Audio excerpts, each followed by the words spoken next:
Hello, everyone. My name is Mateja, and I will be moderating this second half of the session. And we are joined by Garry Michael, who is founder and CEO of Farm2Me. Farm2Me is a food delivering company that is a little different from other delivery services you might be familiar with, because they deliver fresh local produce from local farmers, fishermen, and bakers. Thank you so much for joining us, Garry, and we are very excited to have you. Maybe you could start off by telling us a little bit about your work and how Farm2Me got started. Sure, absolutely, and thank you so much for having me. Let me know if you can hear me, if there's any kind of a delay. I know there's a little bit of a delay on your end for the beginning, but everyone's clear. Awesome. Well, first and foremost, what a great panel.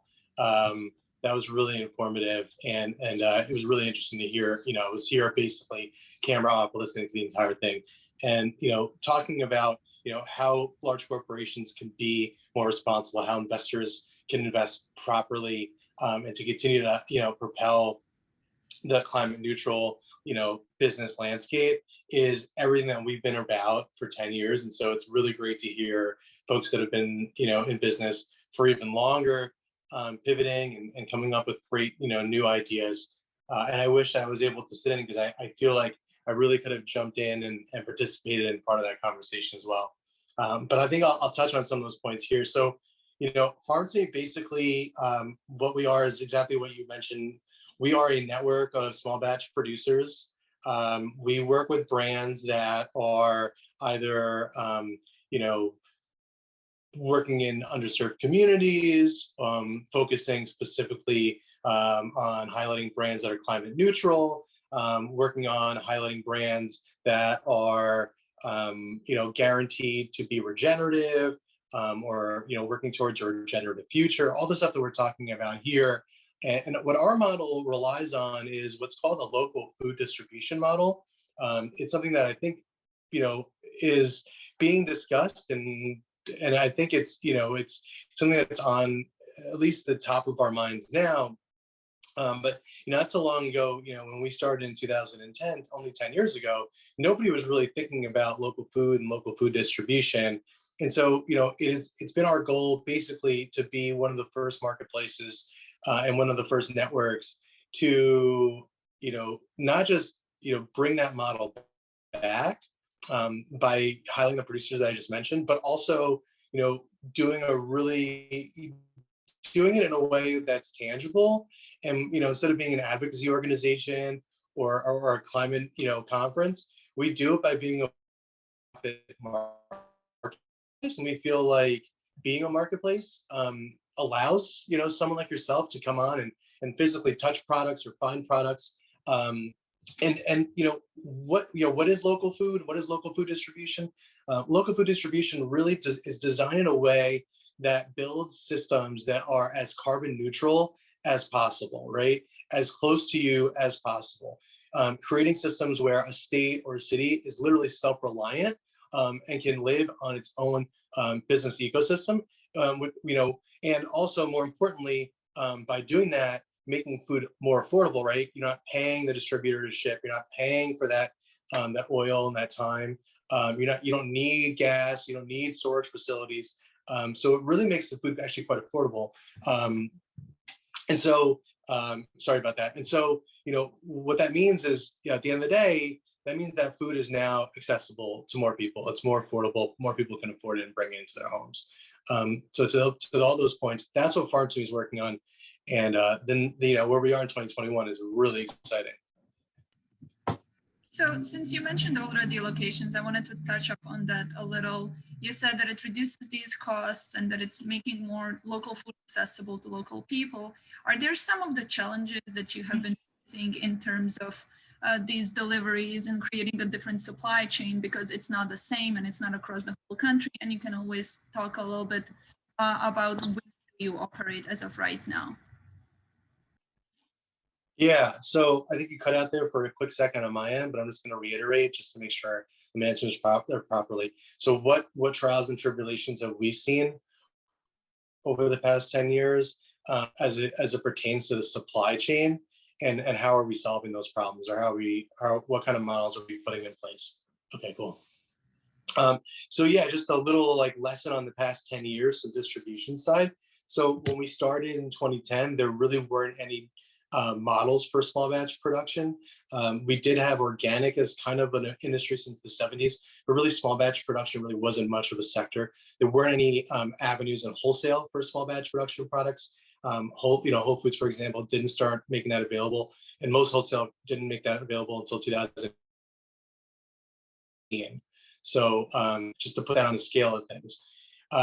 As far as the trucking didn't exist, right? So distribution wholesale didn't exist prior to that as well.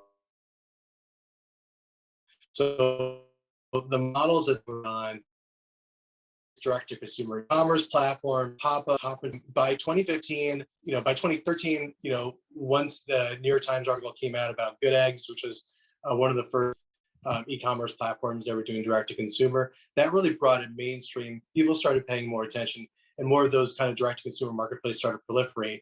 By 2015 is when wholesale started to respond, and the infrastructure to actually distribute small batch production wasn't there. So the way wholesale responded was, instead of creating the infrastructure, they really kind of wanted to incorporate small batch production, climate neutral products, things like that, into their existing infrastructure. And the way that this infrastructure is set up is, as you can imagine, over the past 80 years, since I'm sure most of you, haven't thought about this since like 8th grade history class, right? Since the Dust Bowls and the Great Depression, right? We've had this like system that's been put in place, this distribution system where like grain is grown in a certain part, potatoes are grown in another part, meat production is here, and orange juice production is there, right? And so the trucking and the warehousing is built on that model. So if you want to grow grain, you got to grow here. If you want to grow potatoes, you got to grow here, because all the infrastructure is designed. And so we'll decided what we're trying to build, what Good Eggs is trying to build. Let's try to incorporate small batch into our existing model, right? Instead of having to invest billions of dollars into the infrastructure. And so they started buying up brands, right? And they started to kind of like greenwash, for lack of a better word, because it was used in the last panel. They started to greenwash those products and just use them for the exterior package, instead of doing what they should have been doing, which is focusing more on supporting these brands in their local grocery stores, not growing them, not scaling them nationally, and then building the infrastructure to be able to support them to then expand their radius regionally. And so the frustrating part about the past 5 years is we've kind of seen wholesale respond, seen investors respond, seen distributors respond in the way that they have, which I think is the incorrect way, is that we don't have the infrastructure, the infrastructure we need, which is local hubs, local distribution, local warehousing with local trucks, isn't really there. New York State does a pretty good job. Governor Cuomo's office, actually with Linda LaViolette in 2013, I believe, started to build 4 state hubs, and it's a really interesting model to look at, using tax dollars to fund these kinds of projects. But we're a long way away. New York State's a huge state, huge ag state. 4 hubs just not going to cut it. So we need more regional hubs. We need more regional co-packing facilities. We need more regional commercial kitchens. We need more regional truck routes and trucking companies. And that we're working on some of those things. And if you want me to talk about some of the companies that are doing that as part of a partnership with Farm to Me. Yeah, sure. Go ahead.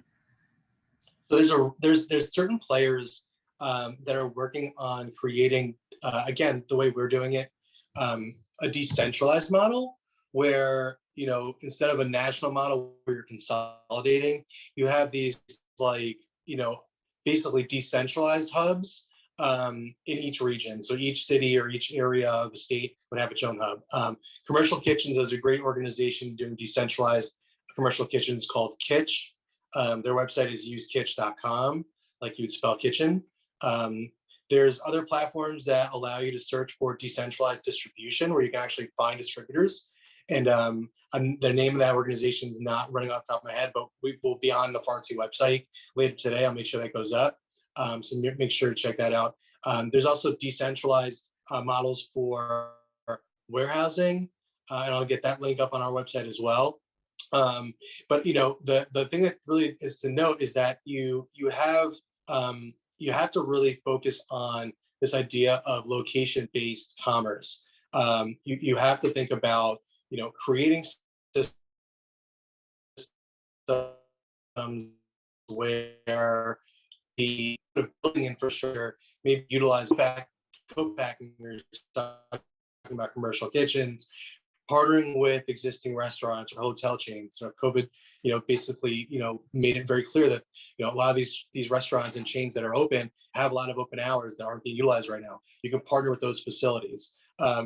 Luckily now we have organizations like DoorDash and Uber Eats, Amazon, and others that are creating decentralized distribution, freight distribution, partnering with organizations like that to handle your logistics. On a large scale, it doesn't work because it costs a lot to ship Uber across the state. But in the short term, in a local distribution system, if you focus on that model, it's not that expensive. And so you can utilize them as a partner to create decentralized distribution to keep your prices low as a manufacturer or a grower.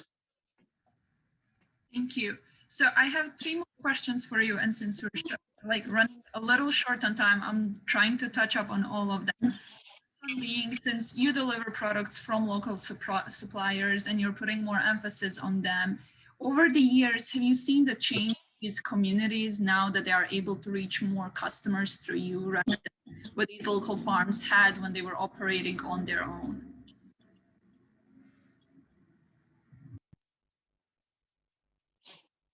Mateja, can you repeat that question? You cut out a little bit on my end.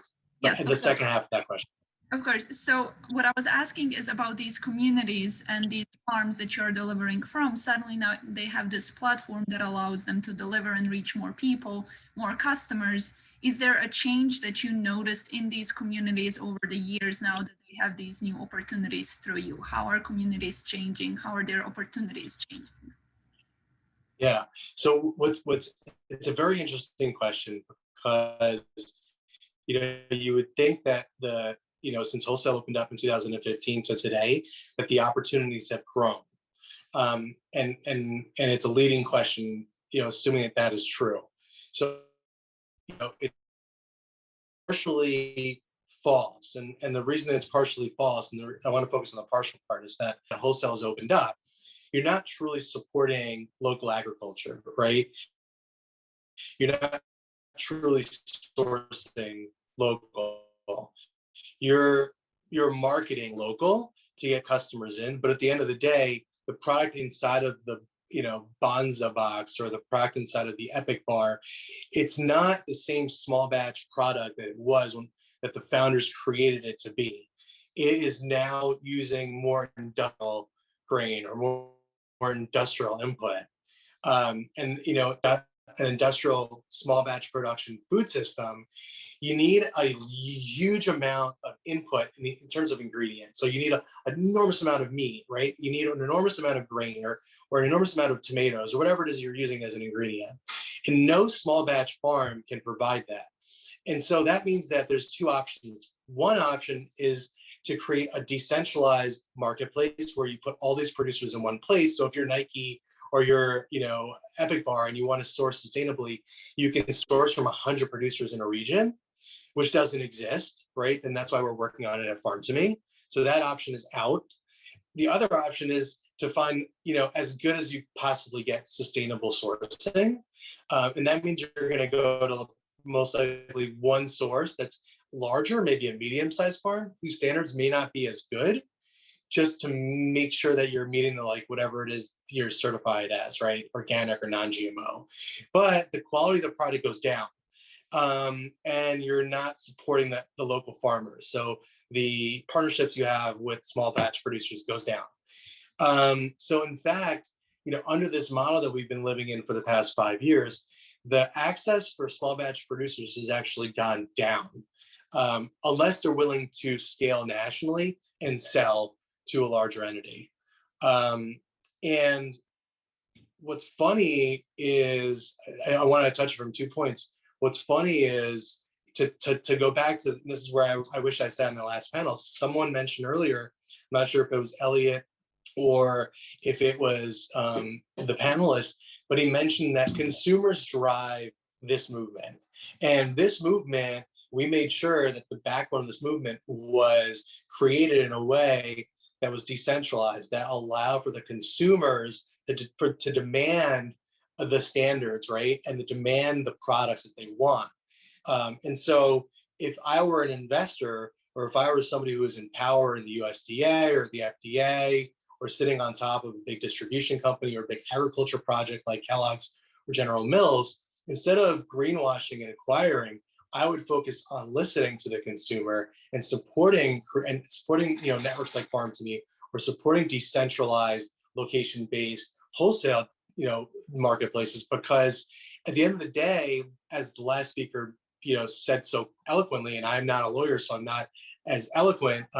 My background is in science, and we're more data driven, and that's definitely a weakness of mine. But the consumers are going to demand for more local produce, right? They're going to demand that your question is being answered, and that is that there are more avenues for small batch producers, that they are supporting the small batch manufacturer and the product. And so, it's really important to, think about that, because in the long term, if you're an investor and you're buying up thousands of brands, the consumer, like as the speaker said, the consumer is going to notice that. They're going to do to reject in the short term, maybe 3 years, 5 years. They're going to identify that brand has been greenwashed, and they're going to reject that brand, which means they're going to reject that investment that you've spent $200 million on. And you're going to be forced to then either buy a new brand and continue this model, or change your entire view on the perspective and start to support decentralized wholesale marketplaces, because future. And so, obviously, we've been in talks with Nike. They can, if they're going to launch a new product that's quote unquote sustainable, how they can source from 1,000 small farms instead of just sourcing from 1 or 2 medium sized. So the future is looking good. It's wonderful to hear just that consumers are demanding more of these, and that we're having this general shift in culture and in demand. Moving on to the next question is, I recently read somewhere that businesses are having a hard time taking the lead in sustainability, because sort of their goals contradict the goals of sustainability in terms of that their goal is to increase profits as fast as possible with costs as low as possible. So to lead a sustainable business, some of your costs are probably higher than those of your competitors. So how do you find balance between these two competing goals of being a sustainable business, but also growing profits and growing bigger? Yeah, it's interesting. When we're talking about, and I wish I saw them poke in for a second, it'd be an interesting debate. The thing from my perspective, the way I see it is, when you talk about business, when you use the term business, you're thinking about, the investor or the corporate, and their goal certainly is to scale, right, and to reduce the cost of the ingredients, to reduce the cost of distribution, to reduce the cost of wholesale. But what's really interesting is when you don't calculate the other variables, right? The variable of the cost of distributing long distance, right, which is really costly. It could be 50% of the cost of the product. An example would be if you're an olive oil producer and you're producing in Chicago, but you want to sell in New York and California, you can't compete on price, because the manufacturer in California, right, or actually, I should say Texas. So let's say you're a Texas oil producer, because Texas is an oil producing state, and you want to ship and sell in California and New York. You're never going to be able to compete with your producer in California, because the producer in California doesn't have to distribute, doesn't have to pay for truck, doesn't have to pay for oil, doesn't have to pay for any of that stuff. So you're always going to have to think about how you reduce that price to compete. And the only way to do that is to reduce the quality of your product. So for me, I think about, and it's not perfect, but I think about, and I bring this to the table, I think about how to rethink your business model. instead of thinking about taking and expanding nationally, why not think about expanding regionally? Why not think about becoming the #1 oil producer in Austin, Houston, and Dallas, and take on that market and be #1, cut all the competitors in New York and California out of the game, and just be the #1 producer in all the restaurants and all the grocers. I mean, I think you could comfortably live, on $150,000 a year living in Texas, selling oil and being the #1 producer in that region.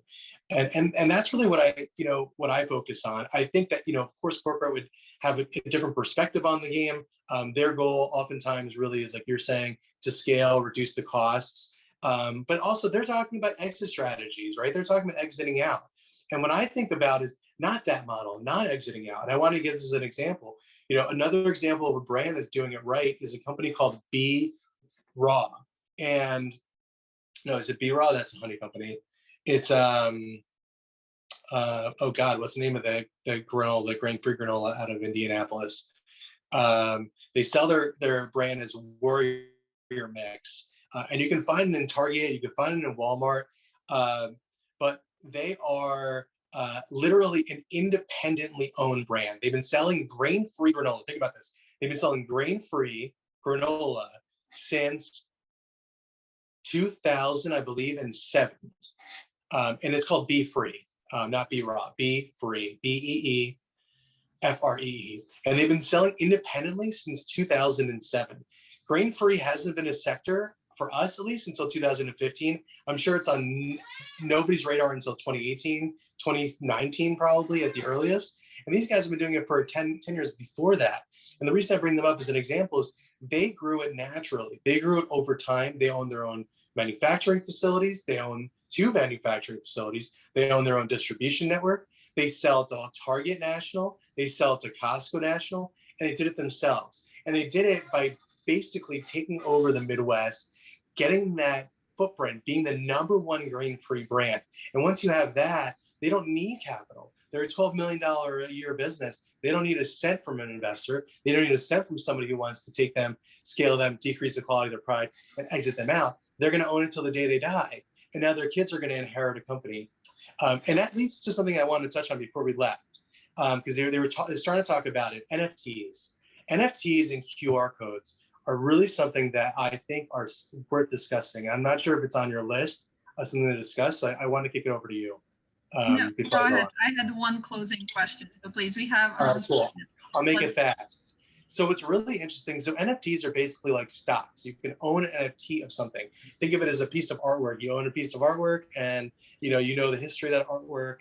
And 100 years from now, if that artist is famous, guess what? You're a millionaire, right? So NFTs work in the same way. And what's interesting about NFTs and QR codes is that you can incentivize a small batch producer to stay small. And the reason I say that is using NFTs. The reason I say that is if you use NFTs, which like artwork allows you not only to create a share and sell a piece of artwork, but it allows you to also trace the history of your company. It allows you to really track the traceability of that product, of that package, of who the artist was that created the packaging, how many pieces of that bar exist in the world, all that stuff. You can now, in the long term, right? In the short term, you could put a QR code on the front of your package. There's a company called Mescla where they're using QR codes to teach the consumer, their buyers, person who shops their stuff in a grocery store, who designed their label. That's how they use it. But imagine now, if you scan that QR code and you bought that bar, you are now an owner of that bar. You can actually buy or invest in NFT, right, for $1, for example, and own the artwork or be fractional ownership of that artwork. Now, if they switch that artwork in 6 months and they do that again and again and again with several different artists, right, as long as their small batch product is a limited run, there's limited quantity of that bar.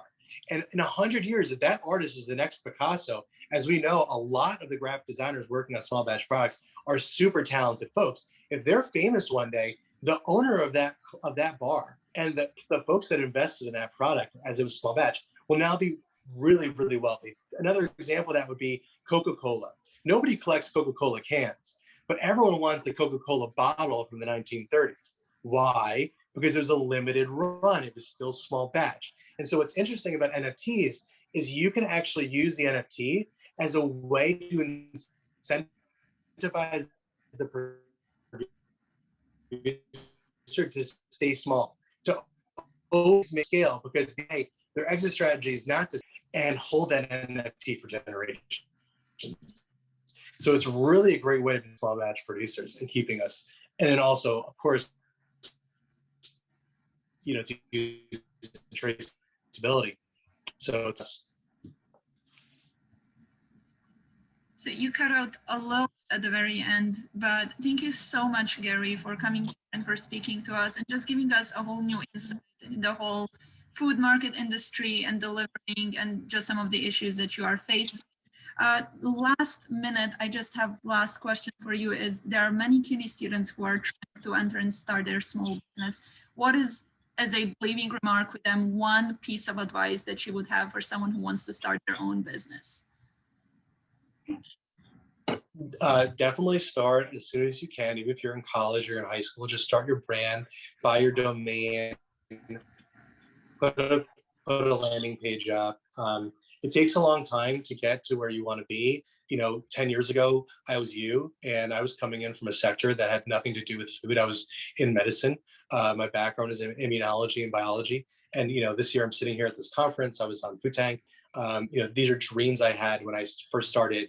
You know, these are people who were role models of mine who I never thought I'd have access to. So definitely start now. Even if you have a job, just work on it on the back end. You know, all brands, the secret to a brand is, and it's different from a product. A brand is something that you want to build, you want to become an expert of. It's your core value, it's your mission. It doesn't have to sell something. It doesn't have to like have a physical product attached to it. But start building your brand, whatever it is, whatever the name of that brand will be. Just start building it, because guess what? In 10 years, if you have 100,000 followers, it doesn't matter if you're a leader in that space. It doesn't matter if you have a product or not. As long as you stick to your core value, you can launch a bubble gum or a t-shirt. And if you're a leader in that space, guess what? People are going to buy it. So just keep working on your brand and dedicate yourself to your work. If you want, also, if you want to, you know, get more involved on the sustainability side, and you're interested in doing an internship this summer, you know, Farm to Me, we're going through our last internship class now. They'll be done in May, but we are opening up enrollment for new internships starting today. And students take notes. Yeah, exactly. So feel free to reach out. You can reach out via the website here at Greenlight. You can also reach out via the Farm to Me website. You can ping us and my team will put me in touch with you. You can apply. There's a hiring link there. You can try to find us on Indeed. There's operations roles in marketing. There's operations roles on the admin side, working on the tech side. So there's plenty of opportunities. Feel free to reach out. It's a great opportunity to get on the ground working in the sector, and I'd love to support anyone at Hunter. So feel free to do that. Thank you so much, Garry. And students, you took notes. So we're running a little short on time. There will be no break in between on the next one. So we will dive straight into panel 4. Thank you once again, Garry. And I will pass it on to Elliot, who's going to moderate our next session. Thank you. Thank you so much, guys. Have a great day.